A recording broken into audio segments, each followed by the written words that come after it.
Marché actions US et européen, bilan technique et fondamental complet après le stress bancaire transatlantique. Où en est la tendance de fond ?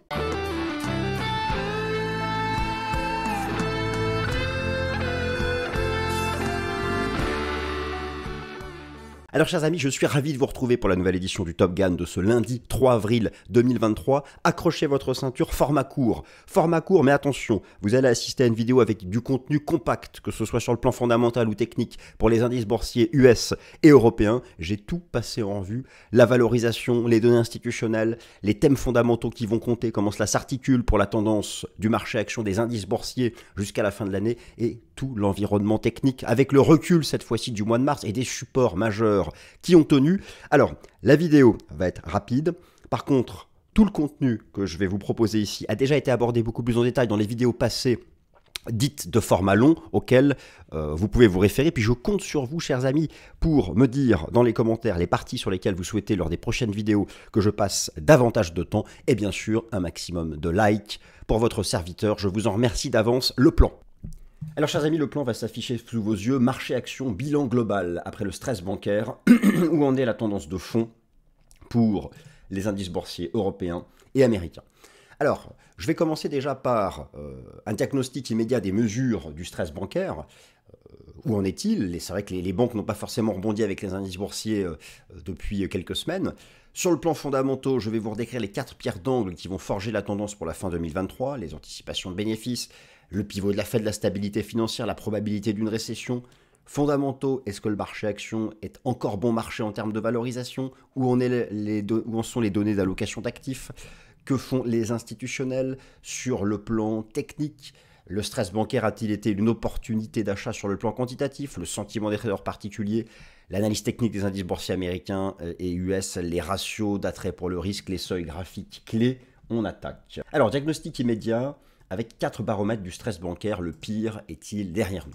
Alors effectivement, c'est important de se tourner vers ce sujet-là, parce que le mois de mars a été un mois qui a vu les valeurs bancaires sous forte pression, même de manière générale les valeurs financières. Quelles sont, et forcément, comme vous l'avez noté, les valeurs bancaires n'ont pas rebondi aussi fermement que la plupart des indices boursiers. Les indices boursiers européens qui d'ailleurs sont revenus à proximité de leur plus haut annuel. J'avais fait une vidéo il y a un mois juste avant le stress bancaire sur ce sujet. Je vous invite à reprendre cette longue vidéo qui permet de comprendre en fait pourquoi ces indices européens arrivent à rebondir plus fermement que le marché action américain. Il y a plusieurs façons de mesurer, de voir où en est ce stress bancaire qui n'est pas terminé. Alors oui, il y a eu le plan de sauvetage de la Réserve fédérale des États-Unis, il y a eu des injections de liquidités, des consortiums de banques qui se sont aidés, en tout cas qui sont venus au secours de banques régionales plus petites. Mais la situation reste compliquée. Vous savez, il y a plusieurs baromètres. Moi, je vous en conseille un, notamment les crédits défaut swap, les CDS, qui sont cet instrument de couverture contre un risque de défaut d'un émetteur de dette, d'une personne à qui vous allez prêter de l'argent via le marché obligataire. Et les CDS bancaires restent quand même encore à des niveaux élevés. Donc, je dirais que l'épisode de stress bancaire n'est pas encore terminé, déjà dans sa réalité fondamentale, mais sur le plan technique, les valeurs bancaires se sont peut-être stabilisées parce qu'elles sont revenues sur des supports, mais un certain nombre de critères montrent que le marché reste encore méfiant. Vous avez déjà tout en haut, ici, une première information, qui est l'évolution des dépôts auprès des banques américaines. La source, c'est FactSet. Alors effectivement, vous pouvez constater que sur l'ensemble du mois de mars, les dépôts auprès des banques de l'État US ont baissé. Alors bon, c'est pas non plus l'effondrement, mais voilà, il y a eu quand même une dynamique de retrait.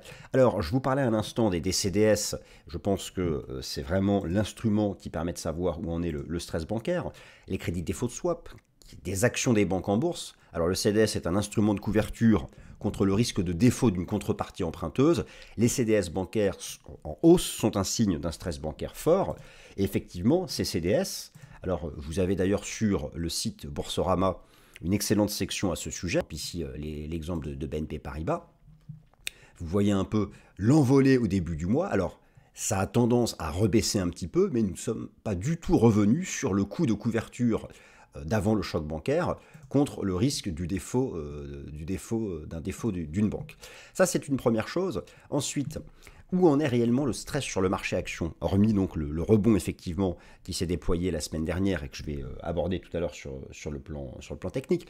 Vous pouvez regarder un autre baromètre qui est l'indice de la peur, le VIX. Alors oui, vous avez une poussée initiale du VIX en début de mois de mars et nous sommes revenus à la case départ, nous sommes revenus sur un régime de volatilité propice à l'avancée des indices boursiers. Mais lorsque vous regardez comment les investisseurs se projettent sur le VIX à travers la terme structure du VIX, c'est-à-dire le prix du VIX en fonction des différents contrats mensuels des mois à venir, la courbe reste en contango, hein, donc le coût du risque augmente à travers le temps, mais en même temps, voilà, c'est 23-24. Et donc, si je reviens ici sur le graphique du VIX, même en se projetant, vous voyez que globalement, les institutionnels n'envisagent pas non plus que l'on puisse repartir sur des niveaux de volatilité non plus excessifs. Donc, effectivement, il semble que les mesures de soutien qui ont été prises pour les banques, pour soutenir le système financier, et en fait concrètement le recours au bilan de la Fed, c'est ça en fait qui a changé les choses, semble avoir, je dirais, stabilisé ce risque bancaire. Maintenant, est-ce qu'à l'avenir nous aurons encore une banque régionale américaine qui sera en difficulté? Ça reste possible, mais du coup elle pourra bénéficier du plan de soutien de la Fed. Quant aux banques plus importantes, c'est vrai qu'il y a eu l'affaire Crédit Suisse, l'affaire Deutsche Bank, lorsqu'on regarde le prix des CDS, on voit que les investisseurs institutionnels restent prudents. Le coût de couverture contre le défaut d'une grande banque européenne, une grande banque américaine, même s'il a tendance là à rebaisser un petit peu, se maintient encore à un niveau élevé. Donc, il faut rester prudent sur cet aspect stabilité financière, stabilité du système bancaire, qui est une des 4 pierres d'angle que je vais vous détailler, qui vont forger la tendance de fond du marché action d'ici la fin de l'année. J'ai voulu ici vous proposer cette synthèse. Encore une fois, je fais une vidéo rapide, donc je ne vais pas aller en détail sur tous ces sujets que je décris déjà très souvent. Mais voilà ce que j'estime être les 4 pierres d'angle pour la tendance jusqu'à décembre 2023. Vous voyez, je parle de décembre 2023, comme ça au moins on se projette jusqu'à la fin de l'année. Et je vais quand même vous montrer où en sont ces 4 données fondamentales. Alors, les prévisions de bénéfices des entreprises, c'est la clé de la tendance du marché action et au stade actuel, les bénéfices prospectifs sont encore sur des niveaux records. Ça, c'est complètement dingue, je vais vous montrer. Les anticipations de bénéfices des entreprises pour 2023 et 2024 sont complètement perchées, je vous en avais déjà parlé. Et là, c'est pire, ça a été réévalué en hausse. Les économistes, les analystes financiers, restent convaincus que malgré la forte augmentation des taux d'intérêt, malgré l'épisode du stress bancaire, malgré la chute de l'immobilier, restent convaincus que non, l'économie réelle, je dirais industrielle, manufacturière, n'en souffrira pas. C'est vraiment un débat que j'estime moi passionnant, et là il l'est d'autant plus que les anticipations de bénéfices ont été revues en hausse. Vous vous posez la question pourquoi les indices boursiers ont rebondi dans la deuxième partie du mois de mars, bien sûr les mesures de soutien de la Banque centrale américaine, mais aussi la base, les fameuses anticipations de bénéfices. Ça, c'est une première base. Alors, il y a bien sûr, dans les données fondamentales qui comptent, l'anticipation maintenant d'un pivot de la Fed qui serait pour l'été ou la fin de l'année, en lien avec un recul de l'inflation. Troisième pierre d'angle fondamentale pour la tendance jusqu'à fin 2023, la probabilité d'une récession. Et là, la clé, c'est le marché du travail américain. Vous devez être certain d'une chose. Alors, c'est ce que je vais vous montrer maintenant. Plusieurs éléments. Tout d'abord, vous avez ici les indices sectoriels de la finance en Europe et aux États-Unis. Donc, les indices boursiers ont rebondi, simplement les indices sectoriels des banques, eux, se stabilisent uniquement sur support. Alors, lorsque vous regardez ici les anticipations de bénéfices, je suis sur le site Gros Focus, les anticipations de bénéfices des entreprises SP500 EPS with Estimate pour 2023 et 2024, regardez, l'envolée, nouveau record. C'est ça en fait qui fait remonter le marché action. Faites attention aussi, c'est important de le noter, ce vendredi aux États-Unis, vendredi 7 avril, publication du rapport NFP aux États-Unis, qui est le rapport officiel sur le marché du travail. Vous savez, ça c'est donc une des pierres d'angle, la probabilité d'une récession, le baromètre ultime. Je vous renvoie à la vidéo longue que j'ai faite sur ce sujet. Le baromètre ultime, c'est le marché du travail américain. C'est pour le moment quelque chose qui reste hyper solide et qui abaisse la probabilité d'une récession, alors que d'autres, comme j'ai déjà pu vous le montrer, d'autres baromètres nous disent qu'on y va, droit dans le mur. Mais le marché du travail, non. Le taux de chômage reste au plus bas. Si vous voulez, dans toutes les vraies récessions, le taux de chômage s'envole. Je vais vous remontrer un chart. Ce rapport NFP, publié donc chaque mois, pour le moment, la dernière mise à jour, le mois dernier, le taux de chômage est encore très bas. C'est pour ça que le chiffre là de ce vendredi va être très important, car si jamais le taux de chômage devait commencer à avoir une vraie inflexion haussière aux États-Unis, je pense que là, le marché action prendrait une claque. Pourquoi? Parce que ce serait la preuve que cette fois-ci, les entreprises commencent à être impactées dans leur marge par la remontée des coûts de financement et que cette fois-ci, la récession arrive et là, les anticipations de bénéfices rechuteront. Vous voyez donc pourquoi c'est très important et que tout ça en fait se met ensemble. Après, il y a une autre lecture des choses pour certains. Certains pensent que la hausse du taux de chômage, si elle devait avoir lieu, inviterait la Fed à encore plus baisser ses taux, ce qui serait un facteur de soutien. Eh bien oui, ce fameux pivot de la Fed, en fait, il y a tellement de facteurs. Le pivot de la Fed est attendu. Actuellement, dans le rebond du marché action, vous avez le fait que le marché envisage un pivot de la Fed pour très bientôt. Alors vous avez ici les anticipations de cycle des taux d'intérêt pour la Réserve fédérale des États-Unis pour les prochains mois. Le taux est actuellement donc à 5 et a priori, les 3 prochaines décisions verraient une stabilité du taux de la Fed à 5% avant d'avoir un pivot, c'est-à-dire le début d'une tendance baissière du cycle des taux d'intérêt de la Fed. En lien avec quoi? En lien avec une inflation qui poursuit son repli. Et vous avez eu la semaine dernière la mise à jour de l'inflation aux États-Unis, PCE, qui continue de reculer. Et d'ailleurs, le rebond du S&P 500, vous avez ici un graphique qui superpose le S&P 500 avec cette fois-ci non pas les taux d'intérêt de la Fed, mais le taux d'intérêt du marché représenté par le rendement obligataire à 2 ans aux États-Unis. La grande partie du rebond du marché action US en fin de mois de mars, c'est lié à la chute des taux d'intérêt du marché, liée elle-même aux anticipations de baisse des taux d'intérêt de la Fed, et avec en plus de cela des anticipations de bénéfices complètement perchées sur des niveaux stratosphériques. Moi, c'est quelque chose qui continue de m'étonner. Donc, si vous voulez, et je vais arrêter de dire si vous voulez, pour que, vous savez, certains parlent de bull market, d'autres non, on ne sait pas, de piège haussier, chacun son avis, mais pour envisager que les indices boursiers, imaginons, dépassent des résistances et aillent plus haut, il faut à la fois que les prévisions de bénéfices se maintiennent tout en haut. Il faut que la Fed vraiment pivote. Il faut que la probabilité d'une récession reste basse, c'est-à-dire que le taux de chômage ne s'envole pas, et il faut une stabilité du système bancaire, qu'a priori les banques centrales sont bien décidées donc à assurer.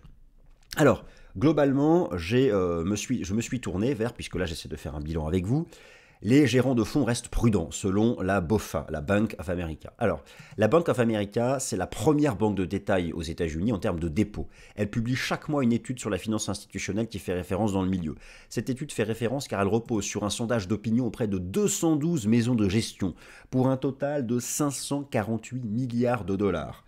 Cette étude de la BOFA, elle est publiée le 16 de chaque mois, donc elle propose ici elle couvre une partie de l'épisode du stress bancaire.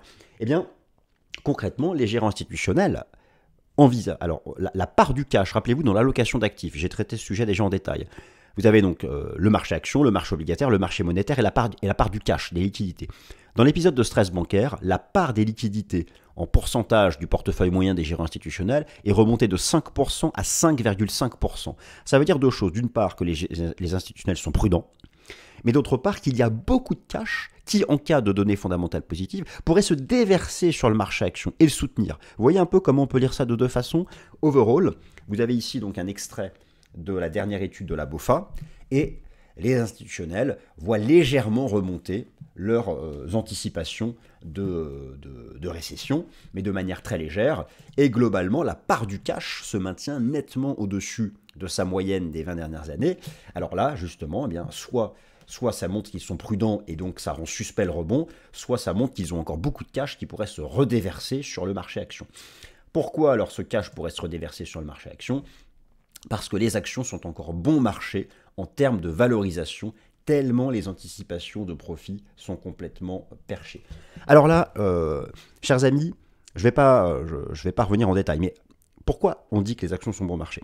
Moi, ce qui m'étonne, c'est quoi des actions bon marché? On compare en fait le prix du marché action par rapport aux bénéfices soit passés, soit à venir, donc le PE, le PE-TTM ou le PE Forward, ou encore le PE de Shiller, le price earning de Shiller. On compare le prix des actions aux bénéfices des 10 dernières années passées. Oui, effectivement, au prix actuel, les actions sont toujours pas chères. Je vais vous remontrer ça, malgré le rebond de fin de mois. Mais pourquoi? C'est parce que le PE Forward n'est pas cher. Mais c'est parce que les anticipations de bénéfices sont complètement perchées. Imaginez un tant soit peu que les analystes financiers se trompent sur ces anticipations de bénéfices. L'immobilier a chuté avec les taux d'intérêt. Le secteur bancaire régional a été mis sous pression. Et l'économie réelle y échapperait. Tant mieux possible. Ça peut être le cas s'il y a de la croissance économique au niveau mondial. Donc en tout cas, effectivement, lorsqu'on reprend les différentes métriques de valorisation, le PE normal, le PE Shiller, le PE TTM, le PE forward, le PE donc prospectif. Alors je vais vous montrer ça directement sur les différents sites. Vous avez ici donc le PE, le Price Earning Ratio TTM ou encore le PE de Shiller. Voici donc une synthèse que j'ai fait ici directement sur TradingView. Où en sommes-nous donc en ce début de mois d'avril? Le PE est de 21, le PE prospectif est encore bas, le PE de Shiller est de 30. Bon, on est très très loin des records de l'excès de décembre 2021 qui avait vu le bear market. Et donc effectivement, overall, lorsqu'on revient ici sur le PE forward, sur lequel je zoome tout de suite, que vous puissiez voir ça plus en détail, vous avez ici de source FactSet le PE forward du S&P 500. Oui, voilà, on peut avoir le sentiment que les actions sont encore vraiment bon marché. Mais cela est dû au fait que les anticipations de bénéfices sont encore perchées tout en eux pour des raisons mais qui m'échappent, mais qui j'espère que je souhaite pour la finance, car la finance de toute façon gagne en bull market. J'espère avoir raison. Alors maintenant, on passe aux considérations techniques, les nouvelles positions des institutionnels sur les indices boursiers US à la fin de mars 2023. Alors là, je vous renvoie à ma dernière vidéo Fast and Forex où j'ai expliqué en détail comment fonctionnait le rapport Commitments of Traders de la CFTC qui vous donne chaque vendredi les données institutionnelles. Alors, les données datent là du mardi 28 mars. Nous avons quand même des données à jour. Mardi 28 mars, ça couvre l'essentiel de l'épisode du stress bancaire. Où en sont le positionnement institutionnel? Je me suis intéressé aux positions institutionnelles d'asset management et de hedge fund sur l'indice Russell 2000 et sur le contrat futur S&P 500. Eh bien, il reste encore prudent. Alors, il y a eu depuis octobre dernier un rebond de la position nette acheteuse. Sur le Russell 2000, les positions à l'achat avaient dépassé les positions à la vente avant le stress bancaire. Ça a eu tendance à s'inverser à la fin du mois de mars, ce qui montre encore en cette fin de mois de mars, une prudence des institutionnels. Alors, je vous montre ça directement sur le site de la CFTC. On va zoomer un peu moins. Voilà. Donc là, vous avez, donc je vous rappelle, vous allez ici, vous avez Equity Indexes et vous regardez le E-mini S&P 500. On peut regarder aussi le Russell 2000. Donc le Russell 2000, les 2000 plus importantes capitalisations boursières US. D'ailleurs, ce Russell 2000 qui est revenu sur un niveau de support que je vais vous montrer tout à l'heure. Voilà l'indice large américain. Le stress bancaire l'a ramené sur un gros niveau de support. C'est vrai que lorsqu'on voit ça, on se dit que bon, c'est peut-être l'opportunité là d'y revenir. Alors, les données institutionnelles, eh bien, voilà, l'épisode de stress bancaire, overall, il y a quand même eu un recul de la position nette. Donc ça, c'est quelque chose qui est à noter. Et au final, regardez, les positions short viennent de légèrement redépasser les positions longues. Lorsqu'on regarde les données maintenant pour le S&P 500, la position alors est encore nette acheteuse. Il y a davantage de contrats à l'achat que de contrats à la vente. Vous avez ici la position nette et au final, bon, elle a eu tendance quand même à reculer sur l'ensemble du mois de mars. Donc, in fine, vous pouvez regarder les données sur TradingView. D'ailleurs, je vais vous les montrer. Elles sont ici. Vous avez les positions nettes des traders pro, d'asset managers et de hedge funds sur le S&P 500. Nous sommes toujours en zone basse. C'est vrai que lorsque la position nette était en zone basse, c'était très souvent, regardez, des points bas importants. Et le dernier en date, c'était en octobre dernier. Mais voilà, quand on repart vraiment au bull market, regardez, la position nette s'envole et on redépasse zéro. Comme ici, ça s'envole et ça redépasse zéro. Et là, non, ça se maintient en bas.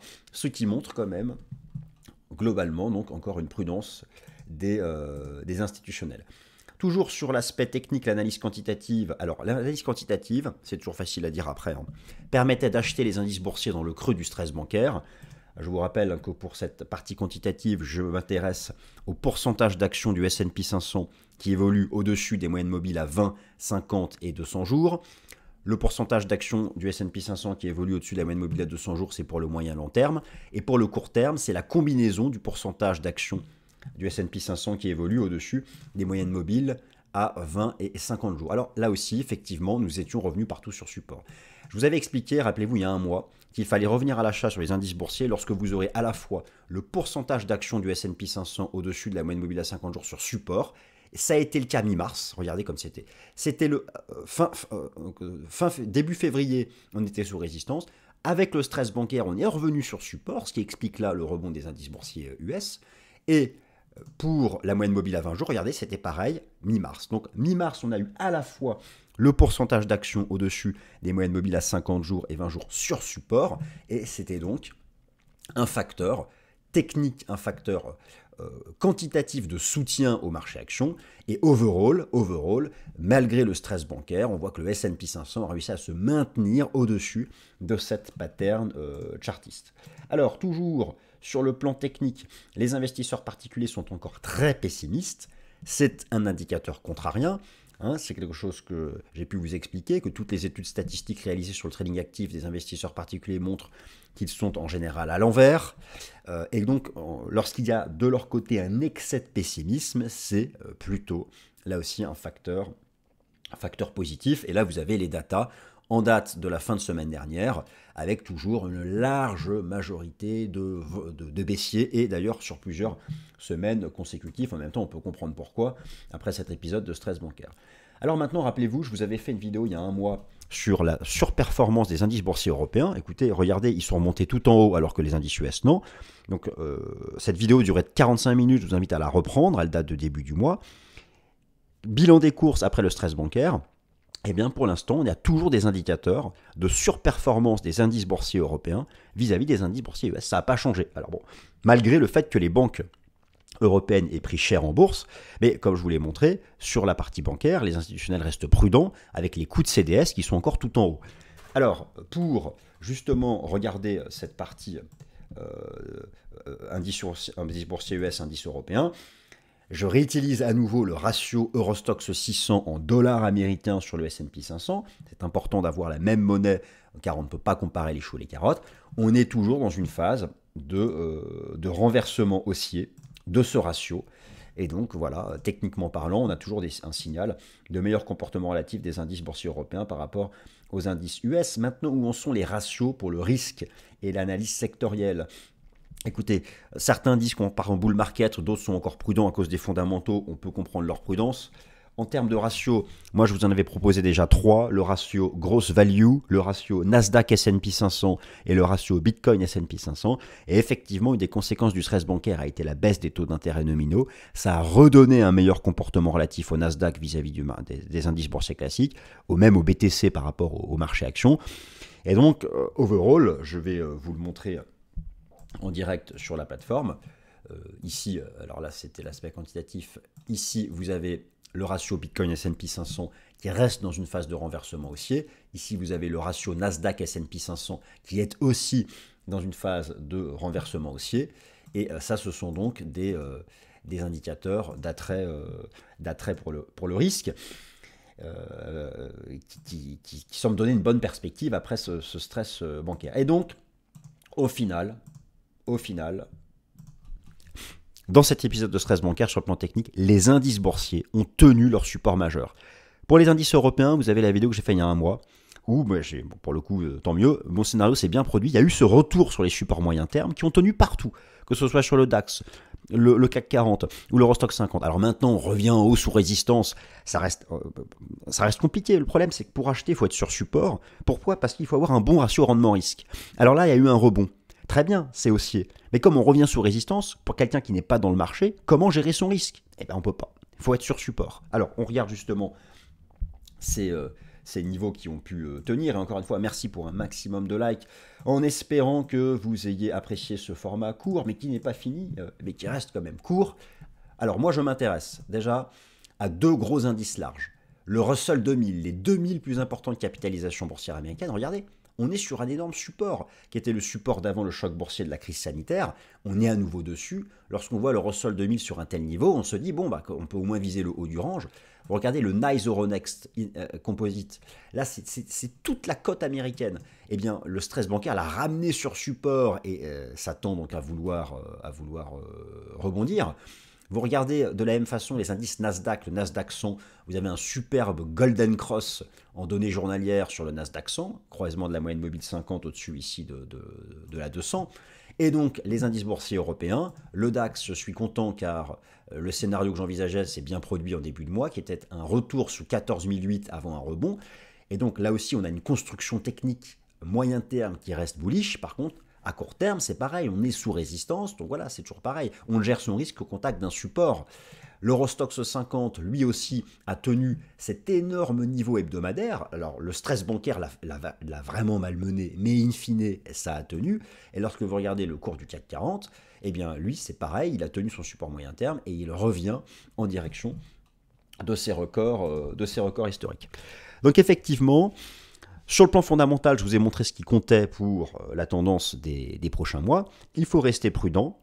Je dirais que le rebond là s'appuie sur des choses fondamentales, mais qui en fait peuvent faire la girouette d'une semaine à l'autre, comme vous l'avez vu. En particulier cette histoire d'anticipation de bénéfices perchés et de ce marché du travail qui pour l'instant tient. Mais imaginez une semaine, par exemple le prochain rapport NFP, si ça ne tient pas, bon, les indices boursiers vont prendre une claque.